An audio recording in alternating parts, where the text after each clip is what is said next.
Alright, hello guys, this is Waka Page again at nandito na naman tayo ngayon para sa pabating gameplay at maglalaro ulit tayo guys ng napakalupit na Demon Slayer. Top 2 na po ito or top 1 na po ito sa application na pinag-downloadan ko. So ang bilis mag-rank up na itong Demon Slayer. So ang marami naglalaro po na ito sa ibang bansa at sikat na sikat po ito sa application, which is yung application na madadownload nyo kung saan nandito yung Demon Slayer or nandoon yung Demon Slayer, isilalagay ko po sa description ng video na to, which is i-download nyo na po yun at direct na po kayo mapupunta sa Demon Slayer game na to. Bali na feature ko na to nung nakaraan guys. So nandito po yung mga sikat na demon characters or Hashira characters. Okay, si Yurichi nandito po. So si Muzan na Demon King nandito at si Tanjiro na Demon na po nandito na rin. Kaya balak ko gawan to ngayon guys ng gameplay walkthrough dahil gusto ko ma-unlock yung mga malulupet na characters or heroes na yon. Okay? Alright. So bali guys, nung nakaraan na-addict ako sa ibang version ng Demon Slayer. Promise na-addict ako sa ibang version. But today, ito yung gusto kong subukan naman ngayon na version ng Demon Slayer, which is hot na hot nga po ito sa application na X7 app. Yung X7 app is napakarami pong application nun, okay? Or napakaraming game, anime games na pwede nyo ma-download doon. But anyway guys, ito ngayon napili ko ngayon na gagawan natin ng walkthrough. Kaya ayun guys, itong video na to is part 1 na po ito, okay? So abangan nyo mga part 2, part 3. Samahan nyo ako lumakas dito sa Demon Slayer. So anyway guys, pakinggan ko yung background music. So nakamute eh. Okay guys, pati yung background music oh. Okay, but anyway guys, okay. Ito nga pala yung mga server na pwede nyong i-select dito ngayon, okay? So ito, mga server. Pero dito lang tayo guys sa new, bagong server po ito. Siguro mas mabilis sa server to. And let's proceed. Kung nakita guys yung loading screen, no? Tanjiro, Inosuke, at Zenitsu. So balik kakalabas lang ng Demon Slayer Infinity Castle at napakalupet nun. Infinity budget ang ginawa nila doon. So dito nga guys, naka-base po ito. Itong game na to sa story. Kaya asahan nyo na kapag lumakas tayo dito is mapupunta rin tayo sa mga kalaban na nandoon sa Infinity Castle. But now guys, eto na nga po, tek magre-recruit tayo ngayon dito ng ating magiging character. Syempre baguhan pa lang tayo dito, tinuturuan pa lang tayo ngayon. So take note guys ha, this is part 1 ng ating gameplay walkthrough dito sa Demon Slayer. Okay, but anyway guys, okay, ito na nga, na-recruit natin yung babaeng yon. So may hindi nakakakilala guys, ito is nasa season 1 po ito. Ito yung water breathing din to, which is namatay ito. Okay, namatay ito sa ano eh, sa demon training. Okay, but ayun guys, tinuturuan talaga tayo. Syempre baguhan pa lang tayo. Gusto ko mag-start dito from the anong tawag nun? From the scratch. From the top. Okay, mag-start tayo from the lowest. Okay, pinaka-umpisa talaga to guys. Uy, yung ganda ng effect. As you can see. Oh, Tanjiro, medyo long hair pa siya dito guys. So hindi pa siya nagupitan. So ito yung nagtitraining pa lang siya ngayon dito. Water breathing pa lang yung gamit niya. Hindi niya pa na kikita yung Hinokami Kagura. Okay, but anyway, ito na nga. Pero dadaan rin tayo dun guys. Mapapalakas rin natin dito si Tanjiro. So gawan pa natin ito ng mga ibang part. But anyway, ito na nga guys. So ayun, tapos na yung guide. Ang bilis. So ayun guys, i-icon ko na yung settings na ito ngayon. Okay, settings. Gusto ko tanggalin yung music niya.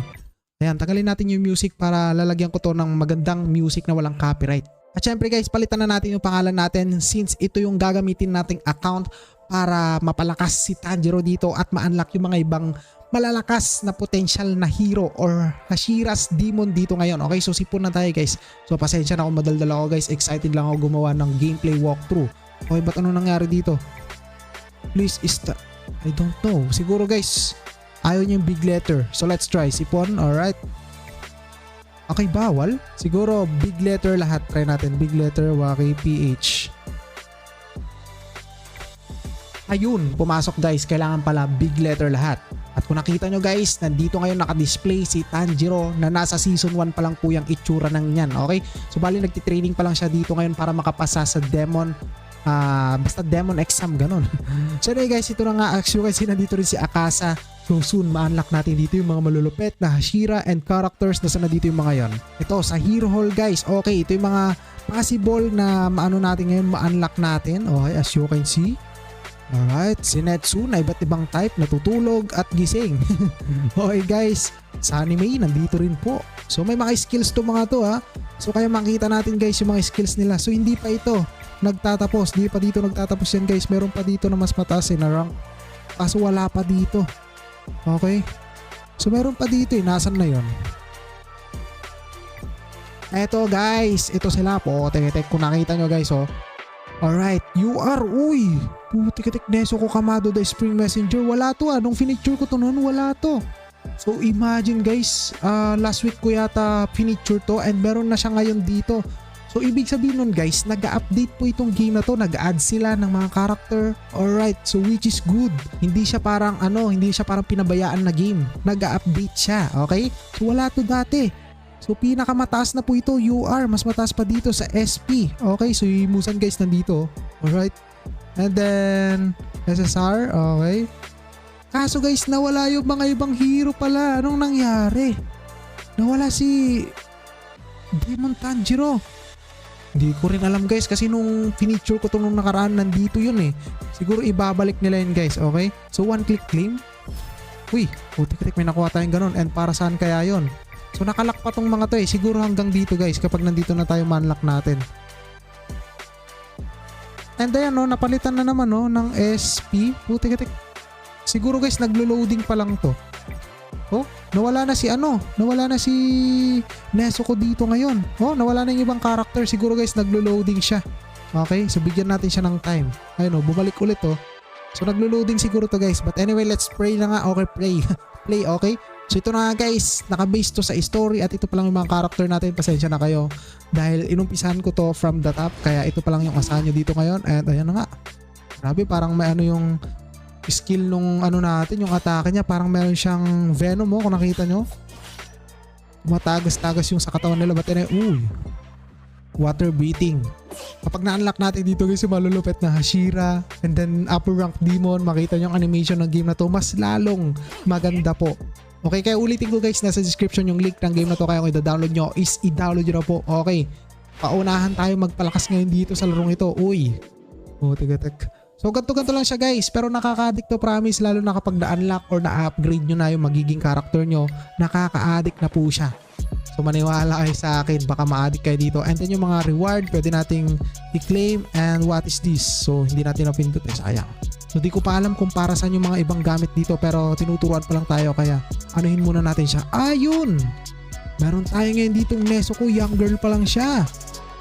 Okay? And then isa-select natin siguro yun. Let's try guys. Okay, ito na nga. R-rank pa lang po ito. Okay, so pwede natin silang i-upgrade.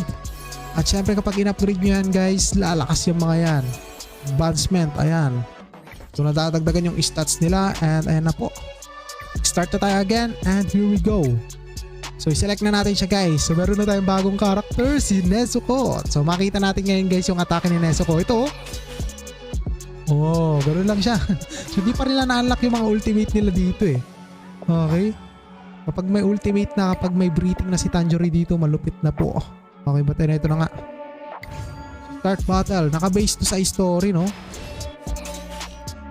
Or hindi yata, guys. Kasi yung kalaban natin dito, bakit yung mga Demon Slayer Corps? So, nasanay lang yata ako dun sa, sa isang version ng Demon Slayer na nilaro ko, which is naka-base talaga yun sa, sa story, guys. Nasanay yata ako dun, kaya lagi ko nababanggit na nakabase sa story. Okay, guys. Kasi kalaban pala natin dito mga kakampi. Dapat yung mga kalaban sa season 1 eh. Pero siguro lang yan, mga nilagay lang nila kasi wala silang maisip na mga demon na kalaban. Okay guys, abangan nyo yung, nagiba yung mapa.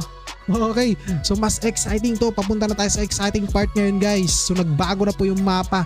And ayun na nga, isa yun sa mga katibayan na parang nakakalaban natin dito or nakabase siya sa story. Kaso nga lang yung kalaban, but Demon Slayer Corps hindi demon. Okay guys. So anyway guys, ito nga yung mini game niya na pwede nating gawin, which is ito na nga si Yoriichi, it is unknown when the legend must begun. So maganda to guys, tong kanyan to i-challenge natin. Ayan kita nyo ba? So mini game Yoriichi gamit nyo, sun breathing. But anyway guys, siguro hanggang dito na itong gameplay natin. Maraming salamat sa panonood nyo. This is Wacky Page again. Kita sa ulit sa next video. So abangan nyo pa yung mga iba nating dito, gameplay. Okay, so gawan natin ito ng part 2, part 3 and so on hanggang magsawa ako. But anyway guys, maraming salamat. Goodbye. Alright.